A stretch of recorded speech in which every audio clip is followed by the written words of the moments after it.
19তম উকা karate state চেম্পিয়নশ্বিপত পদক বুটলি গোৱালপাৰালৈ গৌৰৱ কঢ়িয়াই আনিলে 5গৰাকী খেলুৱৈয়ে।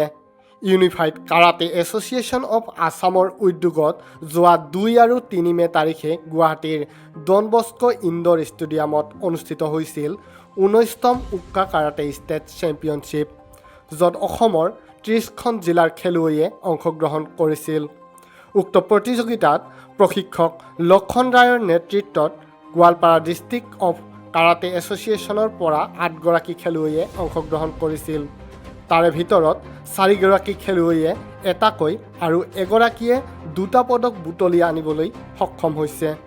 ছাব জুনিয়ৰত 40 কেজিৰ তলৰ শাখাত হিমাংশু ৰায়ে কমিট শ্ৰেণীত সোণৰ পদক, পৰিস্মিতা ৰাভাই কাটা আৰু কমিট 2টা শ্ৰেণীত ৰূপ আৰু 45 কেজিৰ তলৰ শাখাত ৰিম্পী ৰাভাই ব্ৰঞ্জৰ পদক লাভ কৰে।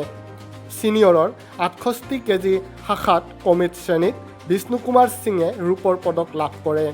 উল্লেখ্য যে এইখন খেলৰ পৰাই বাছনি হৈ হিমাংশু ৰায়ে অহা জুন মাহত ডেৰাডুনত অনুষ্ঠিত হ'বলগীয়া নেশ্যনেল চেম্পিয়নশ্বিপত অংশগ্ৰহণ কৰিব। খেলুৱৈকেইগৰাকীৰ সফলতাক লৈ এতিয়া স্থানীয় ৰাইজ তথা সচেতন মহলে ভূয়সী প্ৰশংসা কৰিছে।